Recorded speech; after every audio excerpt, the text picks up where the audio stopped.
जगन्नाथपुरी जाते हैं तो वहां भुवनेश्वर से जगन्नाथपुरी के बीच में एक स्थान पड़ता, साक्षी गोपाल। नाम सुना? ऐसा कहते हैं कि पूरी की यात्रा करने के बाद जब आप वापस अपने घर जाओ तो साक्षी गोपाल को प्रणाम करना चाहिए, क्योंकि आपकी जगन्नाथ यात्रा की साक्षी वही करेंगे। वो साक्षी गोपाल भगवान भी हमारे वृंदावन से गए वहां पर, और कैसे गए, इतनी सुंदर कथा है। अब भीष्म स्तुति तो कल ही होगी, अब ये कथा के बाद हम विराम देते हैं। आ जाते हैं, बहुत कथाएं भाव आती रहती, मैं तो कई तो कहता नहीं। तो उड़ीसा में कुछ वैष्णव ब्रज यात्रा करने के लिए आए, 84 कोस की यात्रा। और उस समय की बात है जब गाड़ी साधन नहीं थे, महीनों लगे पहले तो वृंदावन आने में, और फिर वृंदावन से 84 कोस यात्रा करी। तो 84 कोस यात्रा करने के बाद गोपाल जी का मंदिर था वृंदावन में, गोविंद देव जी के पास में।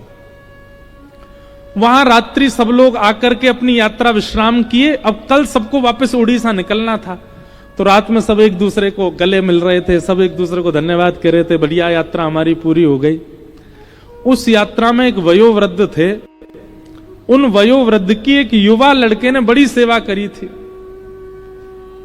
तो वो वयोवृद्ध इतने प्रसन्न होकर उस बालक को हृदय से लगा, तेने मेरी बड़ी सेवा करी, तू चल मेरे साथ वापस, मेरी नातनी तेरे बराबर की है, उसी से तेरा ब्याह कराऊंगा मैं, बड़ी सुंदर है, उससे तेरा ब्याह होगा, और तू चल वापस, तेरे को उपहार में मैं अपनी नातनी से ब्याह कराऊंगा।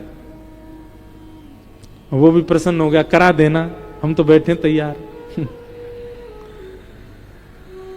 जैसे ही पहुंचे उड़ीसा तो उन वयोवृद्ध ने अपने घर पे जाके कहा कि भाई यात्रा में एक बालक मेरे साथ था और उसने मेरी बड़ी सेवा करी, मैंने ये हमारी बिटिया है, इसके लिए वही ढूंढ रखा है, उसी से ब्याह कराना है। तो घर के कई लोगों ने नाराजगी कर दी, घर के कई लोग मना करने लगे, नहीं नहीं नहीं, वो तो ऐसा है, वो तो ऐसा है, उसके पिताजी ऐसे, और घर के सब लोग विपक्ष में आ गए कि नहीं, उससे ब्याह नहीं होगा। अब वो बालक दूसरे दिन आ गया, बोला आपने कहा था ब्याह का कुछ, मैं अपने परिवार को लेके आया हूं, आप बात कर लीजिए, ब्याह कर लीजिए। अब वो वयोवृद्ध जो थे बेचारे, अब वो क्या करें, उन्होंने कहा कि ए तू पागल है क्या, मैंने ऐसा थोड़ी कहा था, अपने मन से कुछ भी बना रहा है, ये सब बातें फिजूल की कर रहा, मैंने कोई ब्याह की बात नहीं करी इससे। बालक बोला आप मेरा ब्याह मत करिए, मुझे मंजूर है, पर झूठ मत बोलिए, आप पहले स्वीकार कीजिए कि आपने कहा था, उसके बाद भले ही ब्याह मत कीजिएगा मेरा। लेकिन वो वयोवृद्ध माने भी नहीं, नहीं नहीं मैं स्वीकार नहीं करूंगा, मैंने कहा ही नहीं कि मैं ब्याह करूंगा। महाराज पंच जुड़ गए, पूरा गांव इकट्ठा हो गया।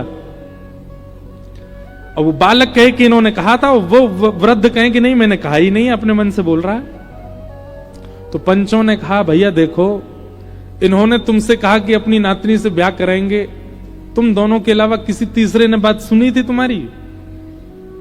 तो वयोवृद्ध बोला मैंने कहा ही नहीं तो सुनेगा कौन, किसी ने नहीं सुना।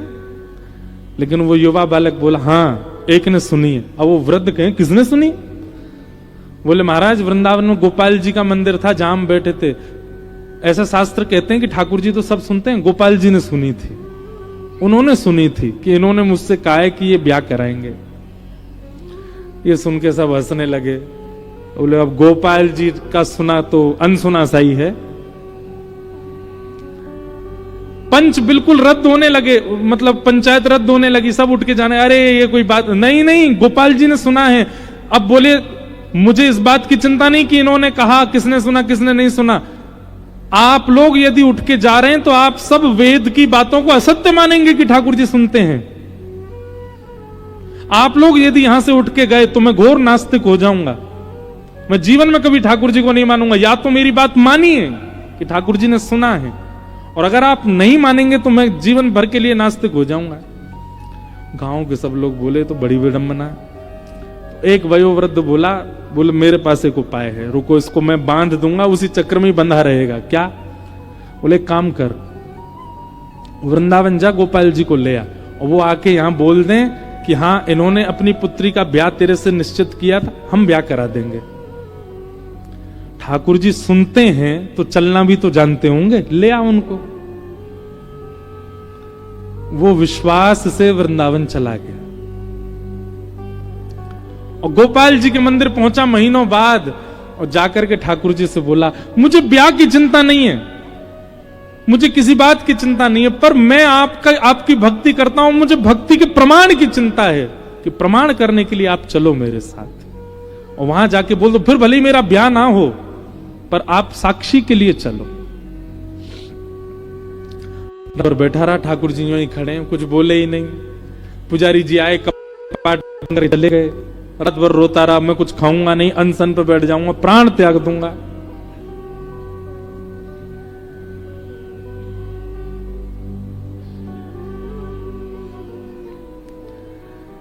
रात भर रोते रोते ब्रह्म मुहूर्त हो गया, सिर पटकने लगा अपना द्वार पे ही। इतने में ही भीतर कपाट के अंदर से ठाकुर जी बोले, ए पागल, ये कलयुग है और कलयुग में मैं स्थिर मूर्ति बन गया हूं, मूर्ति कोई चलती है क्या? बाहर से वो वैष्णव बोला, मूर्ति बोलती भी तो नहीं है, आप बोल क्यों रहे हो? बोल रहे हो तो उसका मतलब चलना भी जानते हो। इतने में ठाकुर जी स्वयं प्रकट हो गए, प्रकट होके अपने आप कपाट खोल के उसके सामने आके ठाड़े हो गए। वाह रे जिद्दी, तेरी बात मान गए हम। ठाकुर जी बोले, बैठ यहीं पे। बोले, तुझे ब्याह की इतनी जल्दी? हम वृंदावन में किसी से ब्याह करा देते हैं तेरा। बोले, नहीं, मुझे ब्याह नहीं करना है, मुझे उससे भी ब्याह नहीं करना, पर आपकी भक्ति पर प्रश्न उठाए, इसके लिए चलो मेरे साथ।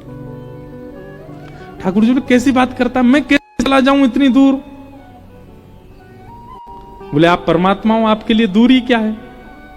यहां से वैकुंठ इतना दूर है, यहां से सूर्य इतना दूर है, यहां से चंद्रमा, आप तो सब जगह चले जाते हो। उड़ीसा आपके लिए क्या, एक पांव फलांगों से पहुंच जाओगे, चलो। ठाकुर जी बोले, देखो हम ऐसे नहीं चलेंगे। 8 बार भोग लगता है वृंदावन में हमारा, सुबह से रात्रि तक, और रास्ता में भी 8 बार भोग की व्यवस्था करो तो हम चले। बोला, मैं कर दूंगा व्यवस्था, पूरी अपनी संपत्ति लुटा दूंगा, लेकिन आप लो। भगवान साथ पीछे पलट के मत देखना। भोग पाने के बाद जब हम चला करेंगे तो हम पीछे चला करेंगे, तुम आगे आगे चलना। बोले, क्यों? बोले, हम मधुर मधुर मुस्कान, मधुर मधुर मधुर मधुर ढंग से चलते हैं, कहीं हमारी किसी छवि पर तुम मोहित होकर प्राण त्याग दिए तो? हमारी छवि तो प्राण हरण कर लेती है, अब हमारी किसी छवि पर तुम्हारे प्राण चले गए तो वन में अकेला रह जाऊंगा मैं। इसलिए तुम पीछे मत देखना। उसने कहा कि मुझे कैसे पता चलेगा कि आप चल रहे हो? ठाकुर जी बोले, हम नूपुर पहन के चलेंगे, नूपुरों की आवाज आएगी तुमको। तो ठीक है। महाराज पूरे वृंदावन से खूब सामग्री खरीदी उसने, और ठाकुर जी को लेकर के रात्रि में ही निकल पड़े। ठाकुर जी नूपुर बजाते भये, टेढ़ी मेढ़ी सी चाल, लटक झटक करके चल रहे हैं, कभी कोई रूप बना में, कभी कोई। हमारे यहां इतने सुंदर सुंदर पद हैं ठाकुर जी की चाल के, चलते सीधे नहीं है, टेढ़े मेढ़े ही चलते हैं। जैसी भोग पाने की इच्छा होती तो ठाकुर जी ने एक वंशी का रव कर देते, तो वो समझ जाता कि अब इनको भोग की इच्छा, तो वहीं रुक के चूल्हा चेताते, कुछ बनाता, ठाकुर जी को पवाता। जैसे ही उड़ीसा आया, समुद्र के तट पर पहुंचे, चलते चलते ठाकुर जी के नूपुरों की आवाज आनी बंद हो गई। रेत, समुद्र की रेत प्रवेश कर गई नूपुरों में। अब जैसे ही नूपुरों की आवाज आनी बंद हुई तो उसने पीछे मुड़ करके देखा, तो ठाकुर जी कोई मधुर आसन बना करके खड़े थे, कोई मधुर अपने त्रिभंगी स्वरूप बना करके खड़े थे। रूप देखते ही पहले तो मोहित हो गया, दूर से बलैया लेने लगा, नेत्र सजल हो गए, ठाकुर जी के रूप लावण्य पर वारी हो गया। ठाकुर जी बोले, हमने मना किया था ना, हमको मत देखना। ठाकुर जी, कितने सुंदर हैं आप। अब मेरी एक बात मान लीजिए, क्या आप यहां तक आ गए हैं, अब कृपा करो यहीं बस जाओ, अब वापस वृंदावन मत जाओ, यहीं रह जाओ। ठाकुर जी स्थिर हो गए। ठाकुर जी बोले, अब हम आगे नहीं जाएंगे। बोले, 5 किलोमीटर रह गया गांव मेरा, नेक और चल दो। भगवान बोले, इतने किलोमीटर चल के आ गए, अब 5 किलोमीटर तेरे गांव के नहीं आ सकते? यहां पर बुला ला उनको यहीं पे।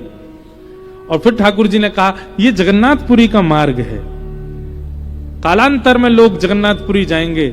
तेरी साक्षी देने के लिए मैं यहां आया हूं।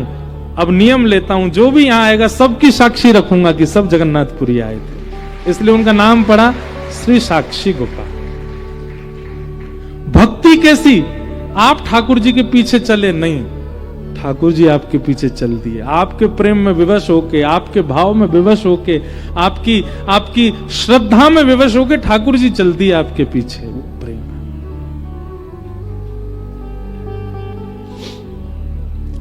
और फिर भगवान ने साक्षी दी और गांव के लोगों ने उसका ब्याह करा दिया। ठाकुर जी ने ब्याह की भी साक्षी करी। ऐसे श्री गोपाल जी।